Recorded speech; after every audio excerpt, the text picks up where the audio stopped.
Good morning, and a warm welcome to your show, Sunny Mornings, Ocean Beach. I'm your host, Melissa, and it's Tuesday, December 23rd. You'll be interested to know, 78 years ago, today in 1947, a team at Bell Telephone Laboratories developed the first practical transistor, a small solid-state device that could amplify and switch electrical signals and replace fragile vacuum tubes. That breakthrough sparked a revolution in electronics, enabling smaller, faster, and more reliable devices, from radios to computers, and laying the foundation for today's digital world. So now you know. And now, it's time for the Surf Report. Tuesday at Ocean Beach. This morning, it's looking fair with waves at 4 to 5 feet. By 8, they're pushing to 4 to 5 plus feet, with offshore winds at 8 miles per hour. As the day goes on, expect choppy conditions with waves holding around 4 to 6 plus feet, and sideshore winds picking up to 21 miles per hour. The afternoon brings 4 to 7 feet, waves with sideshore winds around 20 miles per hour. Best time to ride is at 7 a.m. with a 4-foot incoming low tide when the west-northwest swell is 4 feet at 13 seconds and the sideshore wind is 6 miles per hour. The first low tide on Tuesday will be 3.5 feet at 6:45 a.m., followed by a 5.5-foot high tide just after 12:30. The nearshore buoy in San Francisco Bar reads 56 degrees for the water temperature. Expect challenging conditions with waves ranging from 6 to 9 feet on Wednesday, as choppy surf prevails and winds blow from the west-southwest at up to 15 miles per hour. Thursday sees the swell increase to 8 to 12 feet, but strong south winds at 32 miles per hour keep conditions choppy.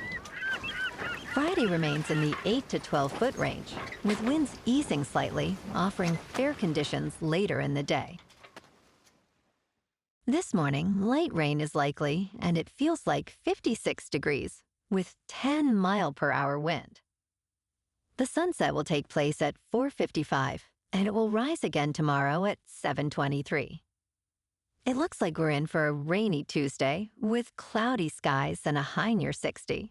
Dropping to around 57 in the afternoon, accompanied by a breezy south-southeast wind at 10 to 21 miles per hour, gusting up to 39. Tonight, expect more rain and cloudy skies, with a low around 50 and a strong south wind at 18 to 30 miles per hour, gusting as high as 53. Looking ahead in the weather. Wednesday will be cloudy with rain and showers and thunderstorms likely before 4 p.m., then additional storms into the night with highs near 58 and a south wind near 8 to 29 miles per hour, gusting as high as 44.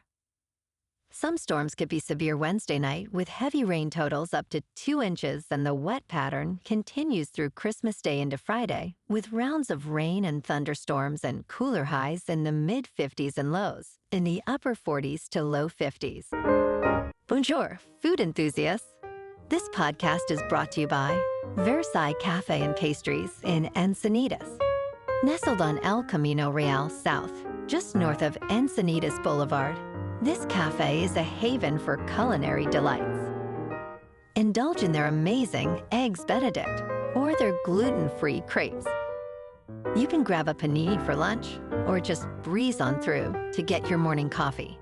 They are open every day from 8 to 5. So stop on by and don't forget to tell them Sunny Morning sent you. In local news, if you were one of the thousands of people in San Francisco affected by the power outage, you might be entitled to a credit from Pacific Gas and Electric Company, known as the Storm Inconvenience Bill Credit.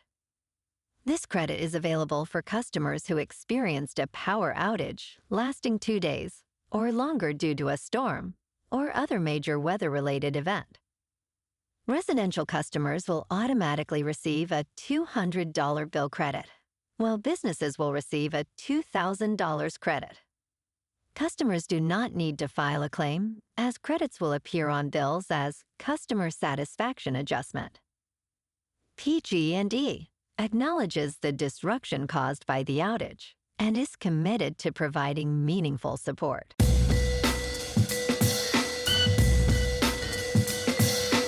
Now on to sports.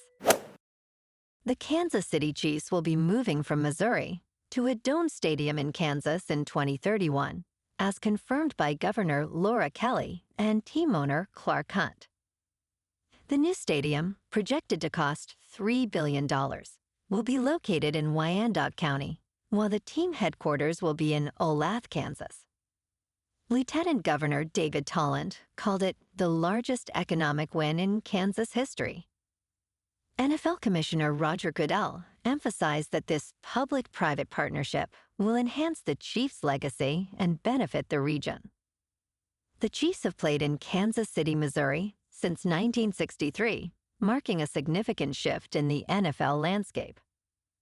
And last night, on Monday Night Football, Brock Purdy threw a career-high 5 touchdown passes, and Dee Winters returned an interception of Phillip Rivers' final pass 74 yards for a score, leading the San Francisco 49ers to a 48-27 victory over the Indianapolis Colts. Purdy completed 25 of 34 passes for 295 yards with 1 interception. Christian McCaffrey rushed 21 times for 117 yards and caught 6 passes for 29 yards and 2 scores. The 49ers have won 5 straight games, staying in the chase for the NFC top seed. Rivers was 23 of 35 for 277 yards, 2 touchdowns, and 1 interception.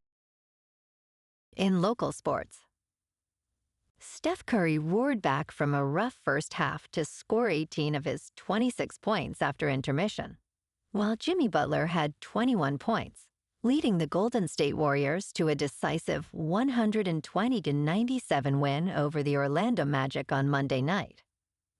Curry, playing on a tender left ankle, missed his initial 6 three-point attempts, starting 3 for 13 from the floor, before finally connecting from deep with 8 minutes and 20 seconds left in the third quarter. That shot sparked a 14-4 run for Golden State. Moses Moody scored 20 points, and Brandin Podziemski added 16 points, 5 assists, and 4 rebounds off the bench. Warriors coach Steve Kerr hopes to have center Al Horford back Thursday after a 7-game absence due to right sciatic nerve irritation.